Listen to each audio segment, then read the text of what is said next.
Radebaugh is originally from Lincolnton, North Carolina, and he came out of high school the same year that a guy from over at Langley High in Wilmington was graduating, a guy named Michael Jordan. How about that, okay?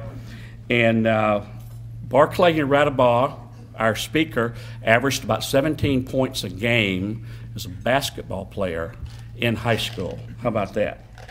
And he's coached with Greg Marshall at Winthrop. He even spent 1 year learning how to recruit at Miami.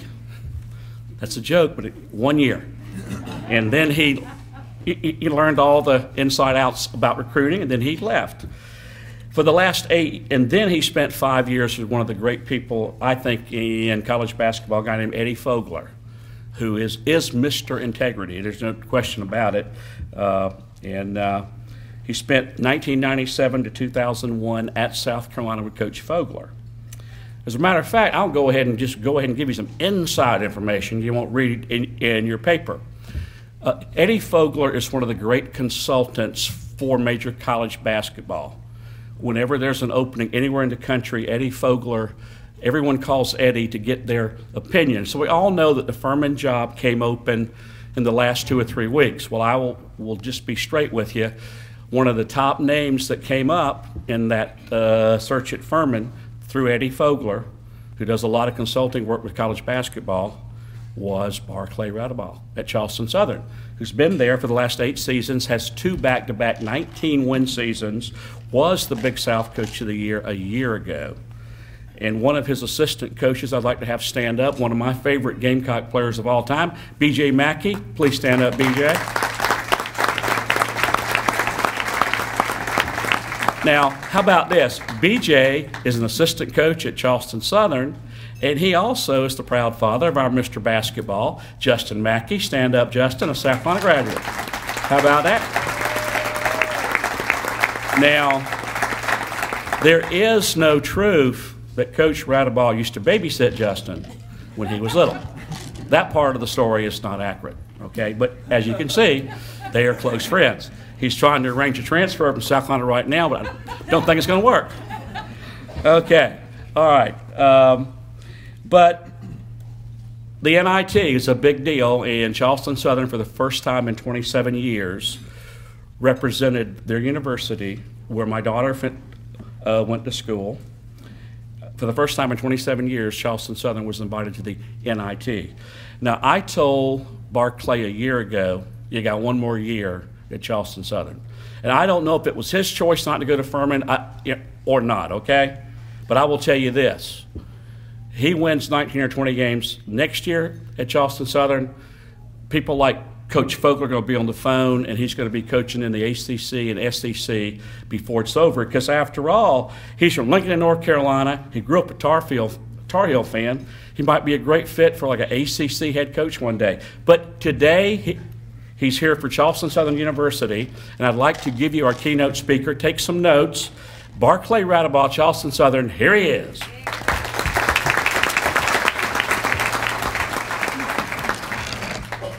Thank you so much. It is a privilege to be here with you today. And special thanks to Billy for inviting me. The sports report is a big deal. The sports report is a big deal. There's not a college coach in the Southeast that doesn't read that sports report.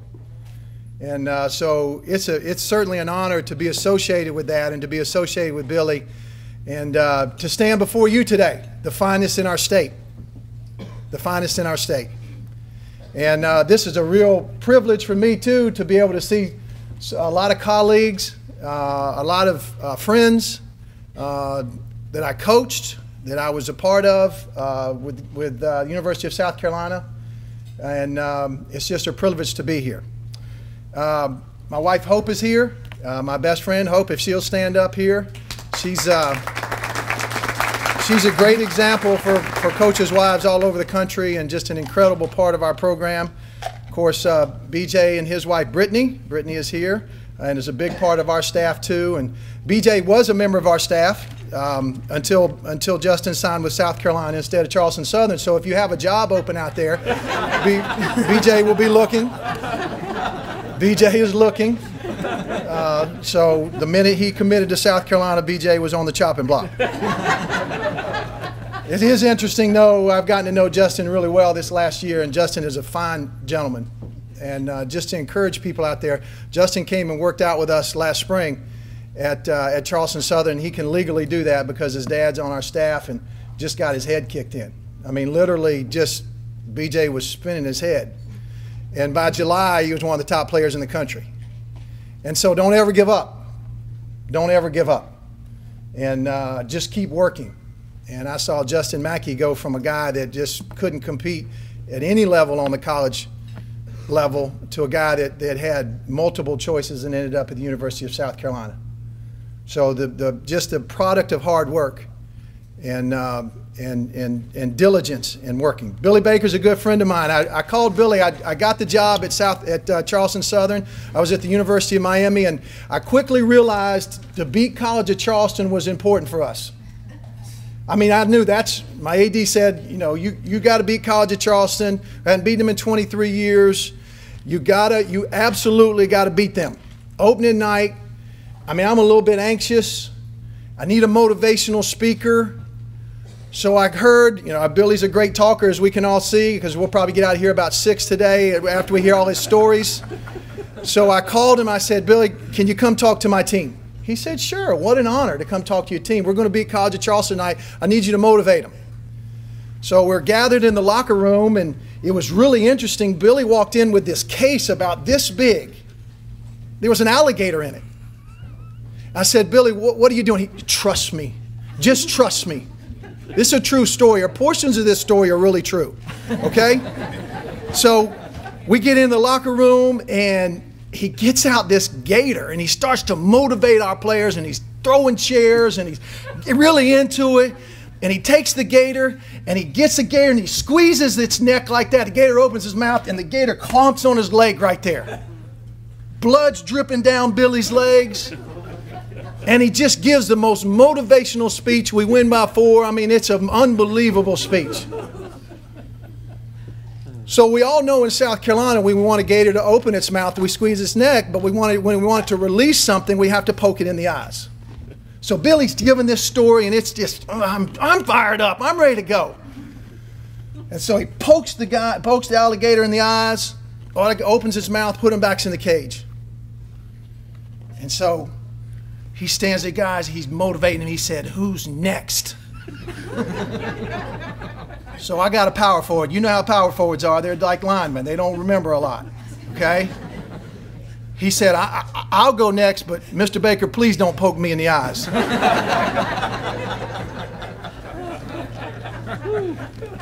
So that was a good one. It's an honor to talk to you. And I want to share some things to you, parents. If you'll just chill for a minute, I want to talk to the student athletes. I want to talk to you like I would talk to my team in the locker room. Because there's some things that we really believe in at Charleston Southern, and there's the things that coaches across the country, the good coaches across the country. And by the way, I really believe that the best coaches in the country are high school coaches. I believe that with all my heart. We can recruit a position. You can't. You have to deal year in and year out with what comes to your school. And the best coaches in the country are those that can mold a team that maybe they didn't recruit, that was given to them, and come up a champion. I believe that. Amen on that. They're the best coaches in the country. So I applaud you coaches out there, but I'm going to talk to you student athletes. And I want to talk to you about your future and what lays before you. And I want to give you some practical things that I want you to go home tonight, and I want you to write these down. Because they'll be life-changing. There'll be some things that maybe you can apply to your life that maybe can send your life in a direction that maybe you hadn't anticipated. Much like Justin he wasn't being recruited by anybody. To being recruited by everybody in the Southeast. It can happen to you. You can maximize your potential. The first thing I want you to know is that you were created with gifts and talents. Each one of you in here has amazing gifts and talents. Some of you, your gifts and talents are in wrestling. Some of you, your gifts and talents are in basketball. Some of you in here that are being honored as a basketball player or a wrestler, your major gifts might not even be in basketball or wrestling. It may be in playing the trumpet or math or English or some type of science or another sport. There's probably some high major football players in here. But you were created with gifts and talents. You were fearfully and wonderfully made. You are gifted and you are talented. Now, a little side note. That's the way you were wired. That's how you were created with those talents. You didn't invent those talents. Austin, there's no way Austin can make himself 6'6". There's no way he can do that. That was a blessing. He can't sit there and say, I'm going to be 6'6". It just happened that he's 6'6". He's wired that way. And Clemson will be the beneficiary of his talents and his skills. But he didn't create himself that way. He was gifted with that. And on another side note, don't listen to me, student athletes. Listen to me well here. There's people in society that are going to tell you that you're not gifted and talented and are going to try to bring you down. Don't listen to that. Because you can look and you can know that you are perfectly made. There isn't one thing different about you that's not supposed to be that way. You are just the way that you're supposed to be. Whether you're 6'5" or 5'6", that's the way that you're supposed to be. And if we let people in life tell us anything different than that, then you're making a mistake and that's your fault. Because you can make your mouth say anything. Okay? But you have to believe in your heart and believe in your mind that you were created beautifully, handsomely, intelligent, athletic, just the way that you are. Point number 2, because you have that gifting, those giftings, that will often be accompanied with a passion. A passion will accompany that gifting. Let me give you an example. I love to coach. I love to coach. There's nothing in life professionally that I like about the coaching profession than being out on the court. I love that with a passion. I enjoy the recruiting. I love the relationships. I enjoy the games. But the actual coaching, I passionately love that. You know how I love that? Because at the end of practice, when Coach Mackey and Coach Smith and Coach Daubles and I, we've just coached and we're sweating and we've given our very best effort, it feels good. You can know your gifting because when you're done doing that gifting, you feel content and you feel satisfied. If you asked me to be a mathematician or an accountant and to sit behind a desk and to do that, and we need great mathematicians, great accountants, great teachers, I can't do that. It's not the way I'm wired. I have adult ADD. I can't sit behind a desk. BJ will often in our offices, he'll say, where are you going? Okay, he's been with me a year now. He knows I'm just going to go walk around for about 10 minutes and come back down and sit down. But I can't sit behind a desk. It's not the way I'm wired. But at the end of practice, man, I feel good. So your passion, your gifting will meet your passion. And when you perform that gifting, you're going to feel satisfied inside. Those are the 2 good things. Now you're ready for the challenge. What are you going to do with those giftings and talents? Because as you've been gifted and talented, okay, as you've been blessed with being 6'6", and you've been blessed with a silky smooth jump shot, you've been blessed with Larry Davis with a natural ability to score, and BJ a natural ability to defend. That's a real joke there. That was a joke. Okay? When you're gifted, you now have a responsibility. You have a responsibility with those gifts and those talents. You have a responsibility with that. And let me tell you what your responsibility is. And you can tell people I said it. You are responsible to maximize those talents. You've been gifted with size, you've been gifted with athletic ability, you've been gifted with intelligence. That's coupled with a passion, something you feel great about doing and feel satisfied and fulfilled when you do it. And now you have a responsibility with those gifts and those passions to develop them till their fullest. And that's where your generation is making a mistake, young people. You're making that mistake because you're not developing your talents to the fullest. There's some obstacles that you guys have that we didn't have, that the guys that are older than you didn't have. There's some things standing in your way that are keeping you from going from mediocrity to greatness. You have the potential to be as great as you can possibly be. Does that mean you're going to play in the NBA? Let me give you an example. Right there's B. I talk about BJ. I love BJ. Hey, he's the all-time leading scorer in University of South Carolina history. All of us in here know that. You know how many minutes he played in the NBA? BJ maximized his ability to the fullest, and it led him to here. There's people that haven't worked on their game near as much as BJ worked on his game, because I chased down all his rebounds, and who are playing in the NBA because they're 6'7" and can jump up and put their head over the backboard. They've been blessed with those abilities. You've been blessed, and you have a responsibility to be as great as you can possibly be. That might mean your basketball career is over because you've maximized it. That might mean you can go play small college, Division II, Division III. But you have a responsibility to max that out. And let me tell you some things that are hindering you. Things that can hinder you is poor time management. Manage your time. When you get to college up here, guys that are playing in college next year, manage your time. There's nothing wrong with video games and the internet, but if it is dominating your life, then you are sucking away precious time that you could be developing your skills. Why would you play Halo 3 when you can work on your three-point jump shot? It doesn't make any sense to me. There is no Halo 3 scholarships. Manage your time. Get out a sheet of paper and write down the 24 hours that you have in a day and manage your time. Play video games for 30 minutes. But don't trick yourself into thinking that you can be the best that you can be. Jump shots don't come through osmosis. Jump shots come through repetition. Manage your time. Wrestlers, whatever you do to prepare, I don't know what it is other than sweat. Prepare.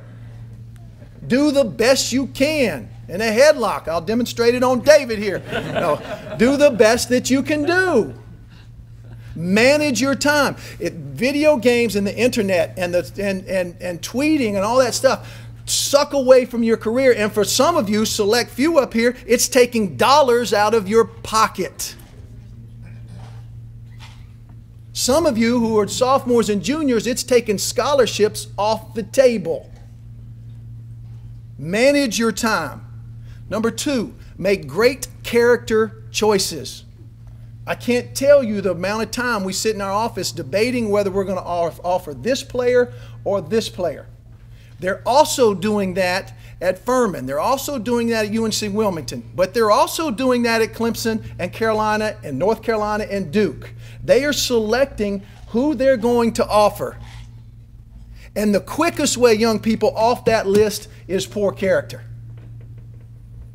It's the quickest way off that list. And now you don't have an opportunity to maximize your talents because you made bad character choices. Say no. Say no on Friday night. Stay in on Saturday night. Work on your game on Friday night. Do something other than going out and make bad character choices. Because college coaches don't have time to deal with that. We don't have time to deal with that. Character choices, time management. And the last one is be the absolute best you can be. Passionately, with all the energy that you have, pursue the talents that you've been blessed with. List for me any reason why you wouldn't do that that is a legitimate reason. You can't give me a reason. I love South Carolina. I've spent 24 of my 25 years in college coaching in the state of South Carolina. I spent 1 year at the University of Miami in Florida. And every day when I was at the University of Miami in Florida, I longed for South Carolina. I'm not even from here, but now I am now. I've been here a long time, hoping I've spent our whole career here. I want to see us be the best. I want to see us in this state be the absolute best. The absolute best that we can be. Sending not 4 or 5 guys to major colleges, basketball players, but 10 or 12. And 10 or 12 to mid-major schools, and 10 or 12 to small schools, and 10 or 12 to NAIA schools, and 10 and 12 to junior colleges. Why not? Why not? So do those things, young people. Unleash your potential on the world and let them see the very best that you can be with the talents that you've been blessed with. Use your time wisely. Make unbelievable character choices, and then passionately dedicate yourself to your trade. And if you do that, you will meet your fullest potential, and you will be everything that you can be. And then you can look yourself in the mirror and you can be satisfied. Anything less than that, and you're cheating yourself. Don't cheat yourself. Be the very best you can be. Thank you so much for the opportunity to speak with you.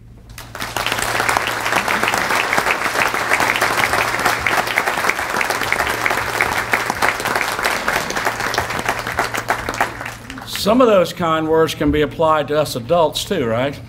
Very good. Outstanding talk. Now our mission will be to pass out some hardware to some very deserving young athletes as well as some coaches. But before I do that, I want to present Coach Radebaugh with a nice pen set. My only request is that he sign mainly South Carolina kids. Let's give another round of applause for a great talk. Coach, here's your pen set. Thank you so much. I'm going to give this to your wife. Okay. Because he'll forget it when the banquet's over. That's right. Okay.